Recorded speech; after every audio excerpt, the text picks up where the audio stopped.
Good morning and welcome to the Automation News headlines for Wednesday, September 4th, 2024. We're kind of out of order here today because Monday was a holiday. I hope your Wednesday is going on a great start here, and let's go ahead and get started here ourselves. So first up, I'd like to ask you if you enjoy the Automation News headline show, please give us a like, a follow, and a share. I would love to grow the audience so I can actually open a newsroom to cover all these technologies. It would be great. Right now, it's just me on my couch at 4 o'clock in the morning. So please consider giving us a like, a follow, and a share.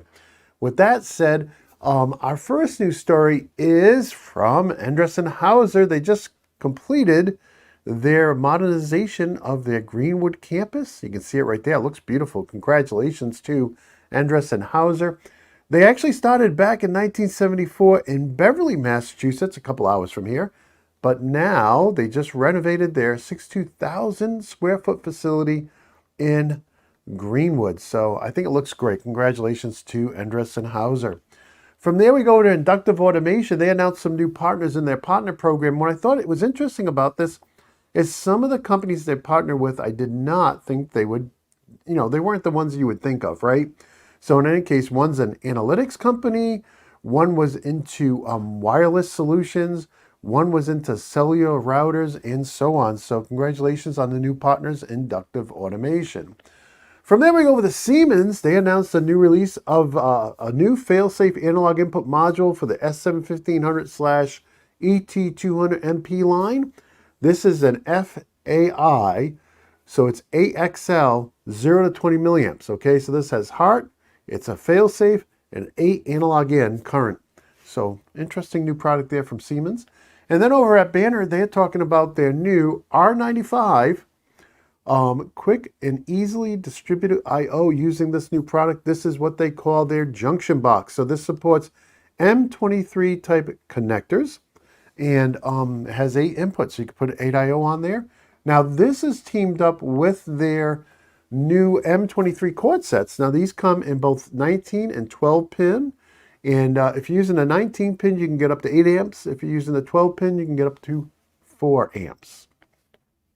From there, we go over to Moxa. Moxa just received the world's first TSN component certification for their Ethernet switches. So congratulations to Moxa on that. I got some stuff coming, working on with Moxa for early October, so look forward to that. And over at KUKA, they announced that their KR SCARA robot is going up to 60 kilograms. So right now it does up to 20, but they're extending it to go all the way up to 60 kilograms. And over at the Automation School, we got a lot of new stuff coming for the Siemens Unified HMI course. I put the wraps on a simulation program inside the S7 yesterday, which I think is going to work excellent. This is so those students who don't have a PLC and a bunch of photo eyes and push buttons and motors will actually be able to create an HMI that will do something, right? So they can create a screen that actually controls a machine, in this case, a simulated machine. From there, we go over to the Automation blog. As far as the Automation podcast, episode 217 will be coming out this afternoon at 3:30.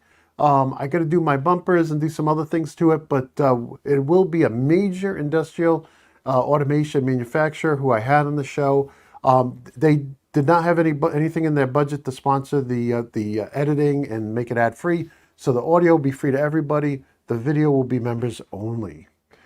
And from there we go over to HMS. They just launched a new line of Anybus Defender industrial security applications or appliances. And this is very interesting. Now this little guy looks like that RA10C we saw from Red Lion.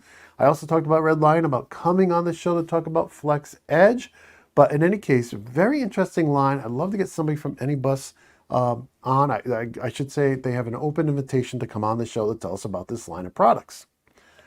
And Luez has 2 new products. One is an extended range inductive procs up to 40 millimeters.